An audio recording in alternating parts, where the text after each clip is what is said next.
desafios que são muito específicos no adolescer de um adolescente. Adolescer de um adolescente ficou bem complicado, hein? Do adolescer de uma pessoa com TEA, ficou bem melhor. Esses desafios que são específicos desses adolescentes, muitas pessoas, a maioria das pessoas que não são TEA não vão passar por eles e nem se aproximam deles, na verdade. Claro que aqui a gente vai conversar um pouco de diversas demandas, mas nem toda criança, nem todo adolescente com TEA vai passar por todas essas demandas. Assim como a adolescência é um momento difícil na vida da grande maioria das pessoas, mas não é de todo mundo, até porque toda regra tem sua exceção, concorda? Se todo mundo fosse igual o tempo todo, né? Tem gente que passa com mais dificuldade, tem gente que passa com muito menos ou quase nada. Nos desafios que são mais específicos da adolescência no TEA, a situação é parecida. Tem adolescentes que passam com mais dificuldades, tem adolescentes que passam com um tanto menos de dificuldade. Então, nós vamos falar desses desafios que eles enfrentam e vamos falar desses comportamentos que surgem a partir disso. E aí, fica comigo depois disso, nós vamos falar de estratégias para a gente manejar esse comportamento desses adolescentes na sala de aula, mas que você vai poder levar para o dia a dia também. Eu separei 7 dicas para a gente pensar esse manejo desses comportamentos frente a esses desafios. E no finalzinho ainda tem uma dica bônus. Então, fica comigo. Quais são os desafios que esse adolescente com TEA enfrenta? Primeiro, dificuldade para se expressar. Uma das características que o TEA tem é uma dificuldade na comunicação social. Mas, Robson, meu adolescente fala, enfim, tudo bem. Linguagem não é mais critério para TEA. Muitos anos atrás, a gente usava ele como critério.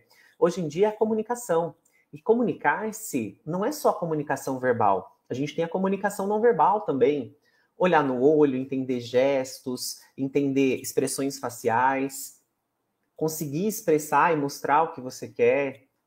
Isso também faz parte dessa característica de expressão. E para eles, via de regra, é uma dificuldade muito grande encontrar maneiras de se comunicarem.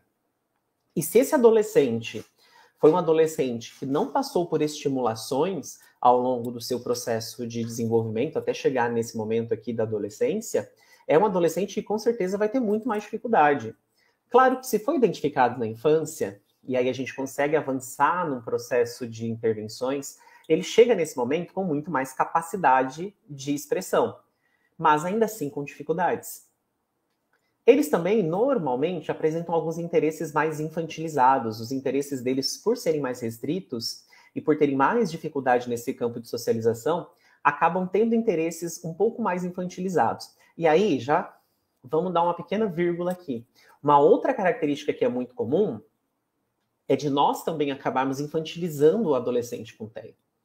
Nós que somos os profissionais que atendemos, os pais, os professores, a gente também tem uma tendência a infantilizar esse adolescente por causa de todo o mito e todas as ideias que foram criadas em torno do transtorno do espectro autista. Mas ele é um adolescente e ele quer adolescer, ele precisa adolescer para ele adultecer. Senão vai ser muito difícil. Estou falando adolescer e adultecer porque estou muito inspirado em Manuel de Barros essa semana. Li bastante ele, então estamos aqui criando palavras. Esses interesses mais infantilizados também traz o quê? Imaturidade nas respostas emocionais.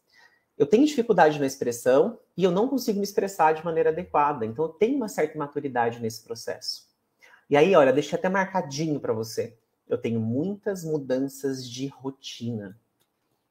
O processo da adolescência, o momento da adolescência é um momento de mudanças o tempo todo. As coisas mudam numa frequência e numa intensidade muito alta. E isso gera nesse meu adolescente ansiedade. Mas lembra que temos um segundo critério para a TEA, que é o quê? Padrões restritos de comportamento, interesses e atividades. Boa parte das vezes, esse adolescente com TEA tem uma rigidez cognitiva que dificulta para ele lidar com as mudanças. E esse monte de mudança que esse momento traz pode ser extremamente ansiogênico e desregular essa pessoa diversas vezes. Eu atendo aqui no consultório alguns adolescentes com TEA que eles acabam se desregulando muito durante a semana. A gente tem que sempre estar com intervenções justamente para poder segurar um pouco essas demandas que vão acontecendo, porque elas acontecem quase que naturalmente, faz parte de todo o processo do dia a dia.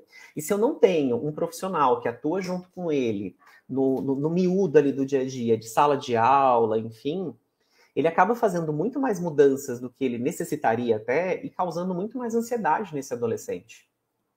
Quando eu sou um profissional que tenho conhecimento do transtorno, que sei o que precisa ser feito, que sei como esse adolescente funciona, conheço o transtorno, conheço as características desse transtorno, eu consigo me antever para algumas situações ou eu consigo preparar esse adolescente para elas. Então, essa ansiedade da mudança de rotina não vai ser tão dorida. Por isso, a gente tem que conhecer o transtorno, por isso que a gente tem que se aprofundar. Dificuldade para entender sinal social, porque sinal social vem ali, ó, da questão de comunicação social. Entender gesto, expressão facial, para eles pode ser uma dificuldade. E aí surgem algumas outras demandas. Os colegas desse adolescente estão começando a se preparar para o mercado de trabalho, estão entrando no mercado de trabalho, e ele também tem que escolher o seu trabalho, ele também se vê nesse lugar de querer estar ali. E muitas vezes ele não consegue, e muitas vezes ele não é nem pensado para esse lugar. Além disso, disfunção cognitiva.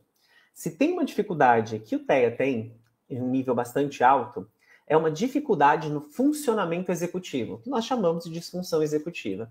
Especialmente na falta de flexibilidade cognitiva. Flexibilidade cognitiva é um dos tipos de funcionamento executivo mais primordiais, um dos 3 que nós consideramos de base.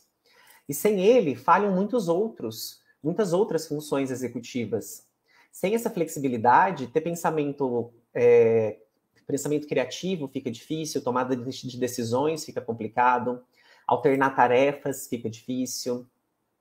Então, a gente precisa sempre treinar isso desde pequenininho. E para você que é professor, trabalhar a função executiva também é importante na adolescência. Para você que é clínico, também é importante continuar trabalhando função executiva na adolescência.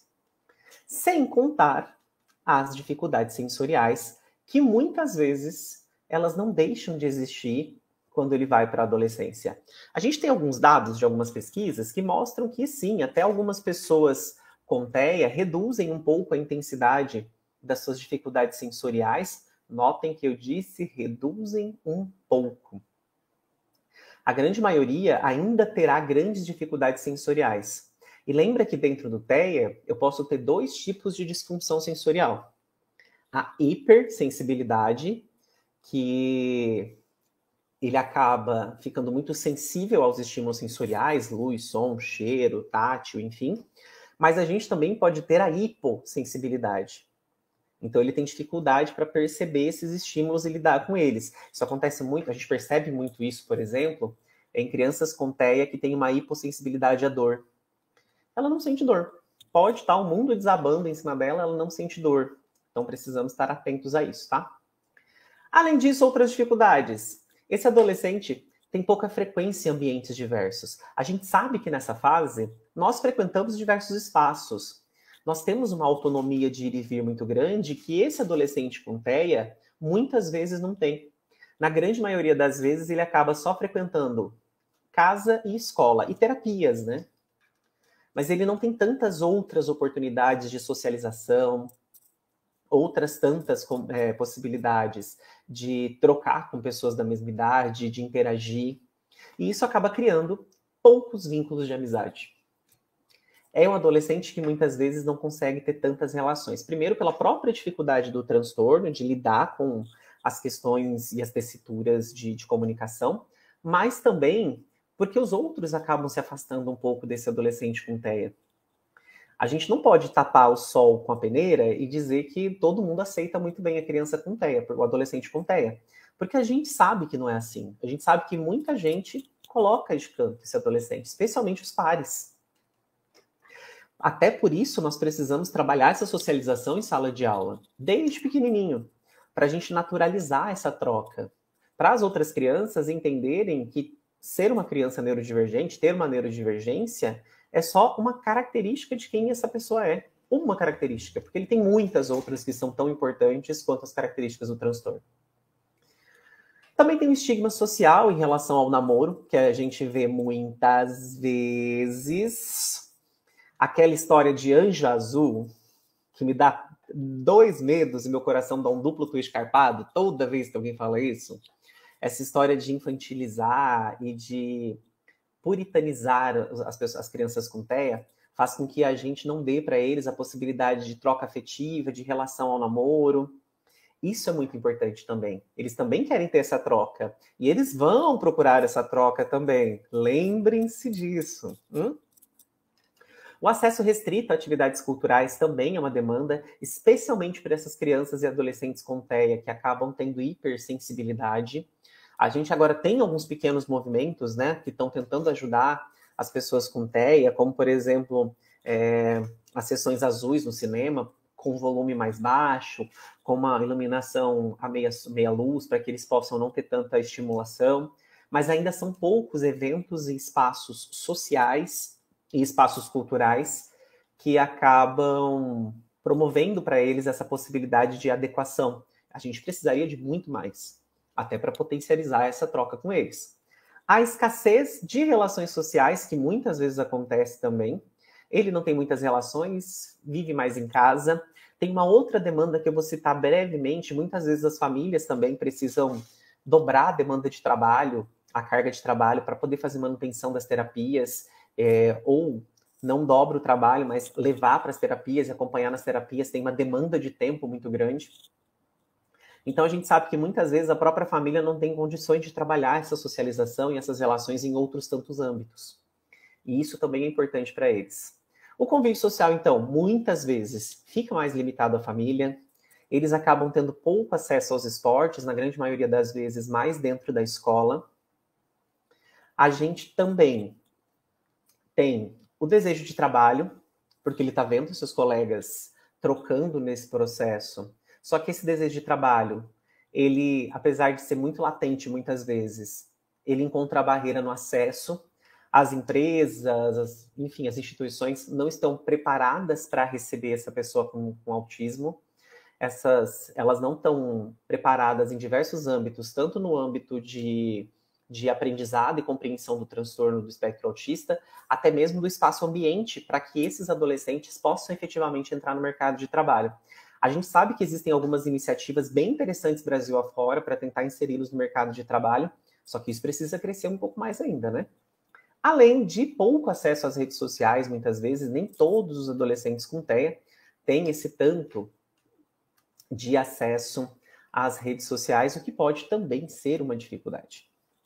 Outras dificuldades que a gente vai encontrar aqui com esse adolescente é que o acesso à escola. Às vezes, ele consegue acessar, mas a permanência é muito difícil. A permanência é difícil por N motivos. Mas um dos motivos que a gente pode citar aqui é a própria falta de preparação da escola para lidar com essas demandas. Eu vi que alguém colocou um comentário ali sem falar que as famílias também são excluídas, a Rose falou. E é verdade, as famílias com TEA, as famílias atípicas também são muito excluídas, as pessoas acabam rechaçando bastante, né? Então, o acesso à escola, que é preconizado, a gente tem isso em política pública, ela tem que ter o acesso, mas muitas barreiras nesse acesso, o que dificulta essa permanência. A gente está aqui já há tantos anos falando de educação inclusiva, de educação especial, e o TEA dentro do público-alvo, dentro da educação especial, e até hoje a gente escuta relato de escola que não aceita, bem entre aspas, né, não aceita o aluno lá porque não tem estrutura para receber esse aluno. Então, a gente precisa ter essa formação, especialmente nós, professores, precisamos nos formar para lidar com o TEA, mas a escola como um todo precisa estar preparada. Porque essa criança é ótimo, esse adolescente com TEA, ele vai circular por todo o ambiente escolar. Não estou dizendo que não, pra gente não, já que a escola não vai fazer, a gente não faz, muito pelo contrário, tem que começar de algum lugar. Se for por nós, professores, em sala de aula, para começar, que seja por nós. Mas é importante essa disseminação dessa informação. A escola precisa estar preparada, não é só o professor. O professor tem que estar bem preparado, né? Porque a gente que vai lidar mais ali no tete-a-tete, no miúdo do dia a dia. Mas a escola como um todo também precisa se preparar. E aí, vou até fazer uma pergunta para vocês. Você tem trazido os seus pares, professores, a galera da escola, para participar com você dos momentos de formação aqui do Grupo Rema Neuroeducação? esse é o momento que a gente pode trocar. Claro que aqui não tem a extensão que nós temos dentro de uma pós-graduação, mas aqui é um lugar